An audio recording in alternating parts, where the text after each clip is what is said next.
Guys, bagaimana jika isu ijazah Presiden ke-7 RI, Joko Widodo, benar-benar dibawa ke meja pengadilan? Apakah opini keras masih bisa berdiri, atau justru ambruk oleh bukti, logika, dan hukum? Di video ini kita kupas tuntas secara lugas, pedas tapi tetap waras.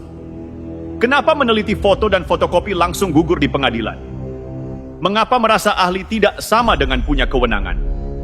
Saat UGM dan Lab 4 Mabes Polri bicara, siapa yang masih relevan? Logika paling sederhana yang justru mematikan narasi palsu. Dan kenapa klaim 999,9% palsu bisa berubah jadi masalah pidana serius? Ini bukan soal suka atau tidak suka. Ini soal aturan main hukum. Tonton sampai habis, karena bagian akhir justru paling menentukan. Setuju atau tidak? Tulis pendapatmu di kolom komentar.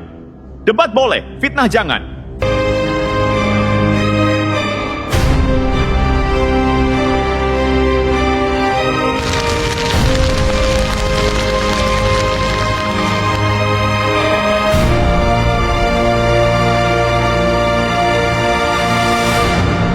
YouTuber Nusantara. Penelitian palsu, bukti rontok. Kesalahan fatal Roy Suryo di pengadilan. Mari kita mulai dari titik paling dasar. Titik yang sering dihindari karena terlalu memalukan untuk diakui. Titik yang kalau dibawa ke ruang sidang, bikin hakim cuma menghela napas panjang sambil mikir, ini perkara serius atau sekadar rame-ramean. Masalah utama Roy Suryo dan kawan-kawan itu bukan soal niat. Bukan juga soal seberapa sering mereka bicara. Masalahnya sederhana tapi fatal. Yang mereka teliti bukan ijazah asli, bukan objek utama, bukan barang bukti primer, bukan dokumen fisik yang sah. Yang mereka teliti itu foto. Kadang fotokopi, kadang gambar digital beresolusi entah berapa, beredar di media sosial. Dan di pengadilan, kesalahan jenis ini bukan sekadar keliru. Ini bunuh diri hukum. Di dunia nyata, bukan dunia podcast, bukan dunia YouTube, bukan dunia X yang penuh thread berapi-api, pengadilan itu punya satu prinsip dingin dan kejam. Yang diuji adalah bukti, bukan keyakinan. Hakim tidak peduli seberapa yakin seseorang berbicara. Hakim tidak terkesan dengan intonasi suara. Hakim tidak memberi nilai plus pada kalimat, saya 999,9% yakin. Yang dilihat cuma satu, apa objek yang Anda periksa dan apakah objek itu sah secara hukum. Dan di titik ini, cerita Roy Suryo dan sekelompoknya langsung tamat, bahkan sebelum halaman pertama dibuka. Objek penelitian, bukan objek primer. Dari awal, sudah salah kelas dalam metodologi apapun, ilmiah, forensik, atau hukum, objek primer itu segalanya. Kalau objeknya salah, kesimpulannya otomatis rontok. Tidak perlu diperdebatkan lebih jauh, ijazah asli itu objek primer. Bukan fotonya, bukan salinannya. Bukan tangkapan layar dari unggahan seseorang di media sosial. Analoginya begini, biar gampang. Kalau ada kasus dugaan uang palsu, yang diperiksa itu uang fisiknya, bukan fotonya di WhatsApp. Kalau ada sengketa tanda tangan, yang diuji itu dokumen asli, bukan hasil scan PDF. Kalau ada perkara narkotika, yang diuji itu barangnya, bukan foto di galeri HP. Ini logika dasar. Bahkan mahasiswa semester awal Fakultas Hukum pun paham. Lalu Roy Suryo dan sekelompoknya datang dengan penuh percaya diri. Membawa hasil analisis foto digital, lalu menyimpulkan, ini palsu. Bukan hanya menyimpulkan, tapi menyatakannya ke publik seolah-olah itu kebenaran final. Di pengadilan, hal seperti ini bukan dianggap berani. Ini dianggap tidak mengerti hukum acara pembuktian. Fotokopi tidak bisa membuktikan kepalsuan. Titik. Sekarang kita masuk ke bagian yang sering bikin debat berisik, tapi sebenarnya sangat sederhana. Fotokopi tidak pernah, dalam keadaan apapun, dipakai untuk membuktikan kepalsuan dokumen. Yang bisa dilakukan fotokopi hanyalah satu. Menunjukkan adanya dokumen asli. Ini bukan opini. Ini praktik hukum. Fotokopi adalah bukti turunan. Secondary evidence. Nilainya selalu di bawah dokumen asli. Dan fungsinya terbatas. Kalau seseorang datang ke pengadilan sambil berkata, Yang mulia, saya yakin dokumen ini palsu karena fotokopinya begini dan begitu, hakim tidak akan marah. Hakim hanya akan bertanya pelan, tapi mematikan. Mana dokumen aslinya? Dan ketika jawaban berikutnya adalah, kami tidak pernah memegang dokumen asli. Maka selesai. Tidak ada lanjutan. Tidak ada drama. Tidak ada panggung. Perkara langsung masuk kategori tidak memenuhi syarat pembuktian. Yang lebih ironis, fotokopi justru bekerja berlawanan dari tuduhan mereka. Karena logikanya begini, kalau ada fotokopi, berarti ada yang difotokopi. Kalau ada salinan, berarti ada sumber. Kalau ada foto, berarti ada wujud material yang dipotret. Fotokopi itu bukan alat untuk menghancurkan keaslian. Fotokopi itu justru jejak eksistensi. Penelitian tanpa objek asli. Itu seperti mengadili bayangan. Bayangkan ada orang berdiri di pengadilan dan berkata, "Saya meneliti bayangannya, lalu saya simpulkan orangnya palsu." Absurd, kan? Itu persis yang terjadi di sini. Roy Suryo CS meneliti representasi visual, lalu menyimpulkan status hukum dokumen fisik. Dalam bahasa pengadilan, ini disebut logical fallacy. Dalam bahasa sehari-hari, ngawur tapi pede. Pengadilan tidak bekerja dengan asumsi. Pengadilan bekerja dengan verifikasi langsung terhadap objek yang disengketakan. Mau secerdas apapun analisnya, mau sepintar apapun softwarenya, kalau objeknya bukan yang disengketakan, maka hasilnya tidak relevan. Dan yang tidak relevan di pengadilan tidak pernah dianggap. Hakim tidak menilai sensasi, hakim menilai fakta. Ini poin yang sering tidak disadari oleh para komentator politik yang terlalu lama hidup di ruang gema. Di media sosial, sensasi menang. Di pengadilan, sensasi justru mencurigakan. Hakim tidak menilai siapa yang paling lantang. Hakim tidak memberi poin pada siapa yang paling sering muncul di podcast. Hakim tidak terkesan dengan istilah teknis yang dilontarkan tanpa dasar kewenangan. Hakim cuma bertanya, "Bukti Anda apa? Objeknya apa? Dasar hukumnya apa?" Dan ketika bukti yang diajukan adalah foto dan fotokopi, maka jawabannya sudah ketemu, bahkan sebelum palu diketuk. Kalah sebelum sidang dimulai. Bukan karena Jokowi kebal hukum. Bukan karena negara melindungi seseorang. Bukan karena kritik dilarang. Tapi karena aturan main pengadilan itu dingin, kaku, dan tidak bisa diajak debat ala media sosial. Sejak bukti diajukan berupa foto dan fotokopi, sejak objek primer tidak pernah disentuh, sejak kesimpulan ditarik dari bahan yang salah, maka secara hukum, Roy Suryo dan sekelompok sudah kalah bahkan sebelum hakim membuka sidang pertama. Bukan kalah tipis, bukan kalah adu argumen, tapi kalah secara struktural. Seperti datang ke lomba lari membawa sepeda, lalu protes kenapa tidak menang. Dan ini baru kesalahan pertama. Masih ada kesalahan yang lebih dalam, lebih fatal, dan lebih memalukan secara hukum. Di Republik ini ada satu penyakit lama yang belum sembuh-sembuh. Merasa pintar, lalu merasa berhak menentukan kebenaran hukum. Padahal dalam sistem hukum, pintar itu bonus. Yang wajib itu wewenang. Dan disinilah Roy Suryo dan kawan-kawan terpeleset bukan karena licin, tapi karena lari kencang ke arah yang salah.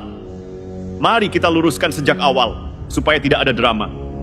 Punya keahlian tidak otomatis punya kewenangan. Punya jam terbang tidak otomatis punya legitimasi hukum. Dan punya panggung tidak otomatis punya nilai pembuktian. Ini bukan soal meremehkan orang. Ini soal aturan main. Ahli tanpa mandat. Itu cuma penonton yang teriak dari tribun. Di pengadilan, istilah ahli bukan gelar sosial. Bukan status moral, bukan klaim sepihak. Ahli adalah posisi hukum. Dan posisi hukum itu lahir dari dua hal. Kompetensi dan kewenangan yang sah. Kalau salah satu tidak ada, maka kesaksiannya tidak bernilai pembuktian. Roy Suryo dan sekelompoknya mungkin punya pengalaman, punya pengetahuan, punya jam terbang di bidang tertentu. Itu sah. Tidak ada yang melarang orang berpendapat. Masalahnya, mereka bukan lembaga resmi. Mereka bukan institusi yang ditunjuk negara. Mereka bukan otoritas penentu keaslian dokumen negara. Di mata hukum, posisi mereka itu apa? Jawabannya pahit. Warga negara biasa yang menyampaikan opini. Dan opini, sekeras apapun, tidak pernah cukup untuk menjatuhkan dokumen negara di pengadilan. Bukan lembaga resmi, tapi ingin menggugurkan dokumen negara. Ini bagian yang sering bikin senyum miring para praktisi hukum. Dokumen negara itu bukan selebaran, bukan pamflet, bukan postingan status. Ijazah perguruan tinggi negeri adalah dokumen resmi negara. Yang bisa menyatakan sah atau tidaknya bukan sembarang orang yang merasa ahli. Ada jalur, ada struktur, ada otoritas. Kalau semua orang yang merasa pinter bisa menentukan keaslian dokumen negara, negara ini sudah bubar dari dulu. Dan di titik ini, Roy Suryo dan sekelompoknya mencoba lompat pagar hukum. Mereka bertindak seolah-olah punya posisi setara dengan institusi resmi. Padahal dalam hukum, kesetaraan itu bukan perasaan, tapi kewenangan tertulis. Pendapat Deolipa Yumara. Keahlian tanpa wewenang. Itu tidak sah, ini bukan saya yang bilang. Ini bukan fans Jokowi yang bilang. Ini bukan buzzer yang bilang. Ini praktisi hukum, Deolipa Yumara. Kalimatnya sederhana tapi mematikan. Keahlian tanpa kewenangan tidak sah dalam hukum. Titik. Tidak ada catatan kaki. Tidak ada pengecualian berbintang. Artinya apa? Artinya, secerdas apapun seseorang, kalau ia tidak punya mandat hukum, maka keterangannya tidak bisa berdiri sebagai alat bukti ahli. Paling tinggi itu dianggap pendapat pribadi. Dan di pengadilan, pendapat pribadi itu posisinya lemah sekali. Bisa didengar, tapi tidak mengikat. Bisa dicatat, tapi tidak menentukan. Pengadilan tidak mengadili popularitas. Ini poin penting yang sering disalahpahami. Pengadilan bukan panggung talk show. Bukan ruang diskusi publik. Bukan arena adu narasi. Hakim tidak bertanya, siapa yang paling terkenal? Siapa yang paling banyak follower? Siapa yang paling sering diundang podcast? Hakim bertanya, siapa yang berwenang? Kalau jawabannya tidak ada, maka selesai. Mau seseorang bicara dengan istilah teknis secanggih apapun, mau pakai grafik, mau pakai software, mau pakai bahasa setengah Inggris setengah Latin, kalau tidak punya legitimasi hukum, semuanya kosong. Keterangan mereka tidak punya nilai pembuktian. Ini bagian yang sering membuat para penonton debat kecewa, tapi justru disinilah hukum bekerja apa adanya. Keterangan Roy Suryo dan sejenisnya dalam konteks pengadilan tidak memenuhi syarat sebagai keterangan ahli. Karena tidak berasal dari lembaga berwenang, tidak berdasarkan pemeriksaan objek primer, tidak dilakukan dalam kerangka hukum acara yang sah. Maka nilai pembuktiannya 0 besar, bukan kecil, bukan setengah, 0. Dan ini bukan berarti pengadilan anti kritik. Justru sebaliknya, pengadilan menjaga agar kritik tidak berubah jadi kekacauan hukum. Merasa benar tidak sama dengan benar secara hukum. Di ruang publik, seseorang bisa merasa benar dan dapat tepuk tangan. Di pengadilan, yang diuji bukan perasaan benar, tapi status hukum kebenaran itu sendiri. Roy Suryo CS tampaknya terlalu lama hidup di ruang diskusi yang memberi ilusi kekuasaan. Bahwa karena mereka bisa bicara panjang, maka mereka punya otoritas. Padahal hukum itu kejam. Ia tidak peduli siapa kamu. Ia hanya peduli apa posisi hukummu. Dan posisi hukum Roy Suryo dan sekelompoknya sejujur-jujurnya lemah. Mari kita simpulkan dengan jujur, tanpa emosi berlebihan. Di pengadilan, keahlian tanpa mandat sama dengan tidak sah. Pendapat pribadi sama dengan bukan alat bukti. Klaim sepihak sama dengan tidak mengikat. Maka ketika Roy Suryo dan sekelompoknya berdiri dengan penuh keyakinan, yang dilihat hakim bukan keberanian, tapi ketiadaan kewenangan. Dan di titik ini posisi mereka makin tenggelam.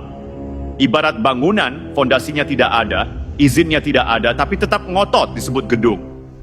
Sekarang kita masuk ke babak yang biasanya bikin polemik ini mendadak senyap. Bukan karena tidak ada jawaban, justru karena jawabannya terlalu jelas. Mari kita ajukan satu pertanyaan sederhana. Pertanyaan yang sangat disukai hakim. Siapa yang lebih layak dipercaya di pengadilan? Seseorang yang merasa ahli dan berbicara di ruang publik, atau lembaga negara yang punya kewenangan, prosedur, arsip, dan tanggung jawab hukum? Jawabannya tidak butuh diskusi panjang. Hukum itu bukan forum musyawarah perasaan. Hukum itu soal otoritas dan legitimasi. Dan di titik ini, Roy Suryo dan sekelompoknya tidak sedang berdebat dengan Jokowi. Mereka sedang berhadapan dengan negara itu sendiri. UGM bukan penonton. UGM adalah sumber. Mari mulai dari Universitas Gadjah Mada. UGM itu bukan saksi pendapat. UGM itu sumber dokumen. Ijazah yang dipersoalkan berasal dari sana. Dikeluarkan oleh institusi itu. Dicatat oleh sistem akademik mereka. Disimpan dalam arsip mereka. Ketika UGM menyatakan ijazah Jokowi asli dan sah, itu bukan klaim. Itu pernyataan institusional. Artinya, ada data akademik, ada arsip administratif, ada catatan kelulusan, ada tanggung jawab hukum. UGM tidak bicara pakai asumsi. UGM bicara pakai dokumen internal yang tidak dimiliki siapapun di luar sana. Dan ini poin penting. UGM tidak punya kepentingan politis membela siapapun. UGM hanya menjaga integritas institusinya sendiri. Karena kalau UGM berbohong, yang runtuh bukan Jokowi, yang runtuh adalah legitimasi akademik UGM sebagai perguruan tinggi negeri. Itu bunuh diri institusional, dan itu tidak masuk akal. Lab 4 Mabes Polri. Bukan sekadar katanya ahli. Sekarang kita naik satu tingkat lagi, Laboratorium Forensik Mabes Polri. Ini bukan lembaga opini. Ini bukan lembaga diskusi. Ini lembaga pemeriksa barang bukti. Lab 4 bekerja dengan prosedur baku. Metodologi forensik, standar pembuktian pidana, tanggung jawab hukum di bawah sumpah jabatan. Ketika Lab 4 menyatakan ijazah Jokowi identik dan sah berdasarkan perbandingan forensik, itu bukan narasi. Itu hasil pemeriksaan resmi. Dan hasil pemeriksaan resmi itu bisa diuji di pengadilan.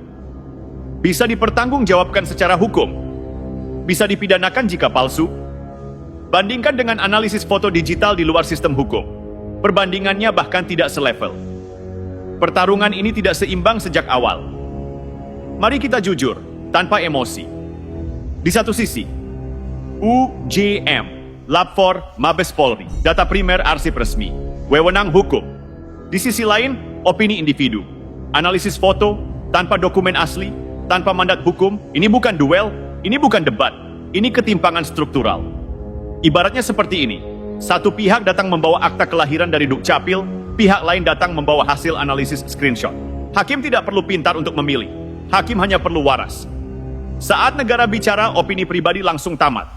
Ini kalimat yang sering dianggap arogan, padahal sebenarnya realistis. Di pengadilan, ketika lembaga negara yang berwenang sudah berbicara, maka opini pribadi kehilangan bobot, spekulasi kehilangan tempat, dugaan kehilangan arah. Bukan karena negara selalu benar, tapi karena negara punya mekanisme pertanggungjawaban. Kalau UGM salah, ada sanksi. Kalau Lab 4 bohong, ada pidana. Sementara opini pribadi, kalau salah, paling bilang, itu pendapat saya. Dan hukum tidak bisa bekerja dengan standar selemah itu. Roy Suryo dan lain-lain tersingkir. Bukan karena dibungkam, tapi karena tidak selevel. Ini poin penting supaya tidak dipelintir kemana-mana. Roy Suryo dan sekelompoknya tidak dibungkam. Mereka boleh bicara, mereka bebas berpendapat. Tapi di pengadilan, tidak semua pendapat layak jadi bukti. Mereka tersingkir bukan karena konspirasi, melainkan karena tidak memenuhi standar pembuktian hukum. Dan itu beda jauh. Ketika UGM menyatakan ijazah asli, Lab 4 Polri menyatakan identik dan sah, maka secara hukum, polemik itu sudah selesai. Yang tersisa hanyalah kebisingan di ruang publik, bukan sengketa hukum. Dan di titik ini, posisi Roy Suryo dan sebagainya bukan lagi lemah. Posisinya tidak relevan. Tapi tunggu, masih ada satu hal yang lebih mematikan dari kewenangan dan bukti. Bukan lembaga, bukan arsip, bukan forensik. Logika paling dasar. Logika yang tidak bisa dibantah tanpa menertawakan diri sendiri. Mari kita turunkan suhu sebentar. Tarik napas. Lepas emosi. Sekarang kita pakai akal sehat, alat paling murah tapi paling mematikan di pengadilan. Pertanyaannya simple, bahkan nyaris kekanak-kanakan. Kalau ada foto ijazah, itu foto dari apa? Jawabannya juga sederhana, dari ijazah. Bukan dari imajinasi. Bukan dari karangan, bukan dari pikiran kolektif netizen. Foto itu hasil dari wujud material. Fotokopi itu hasil dari dokumen fisik. Ini bukan filsafat rumit, ini logika dasar. Tidak ada gambar tanpa objek. Di dunia nyata, gambar tidak lahir dari ruang hampa. Tidak ada foto tanpa benda. Tidak ada salinan tanpa sumber. Kalau seseorang mengklaim ini foto palsu, maka ijazahnya juga palsu. Maka ia sedang melompati satu langkah penting, keberadaan objek asal. Justru sebaliknya. Keberadaan foto dan fotokopi menguatkan eksistensi ijazah asli. Kalau ingin menyatakan ijazah itu palsu, maka yang harus dibuktikan adalah ijazah aslinya tidak ada, atau ijazah aslinya berbeda dari standar, atau arsip institusinya tidak mencatat keberadaannya. Masalahnya, semua itu tidak pernah terbukti. Yang ada justru kebalikannya, arsip ada. Institusi mengakui. Forensik membenarkan. Maka klaim palsu itu berdiri di atas apa? Di atas prasangka. Dan prasangka tidak pernah menang di pengadilan.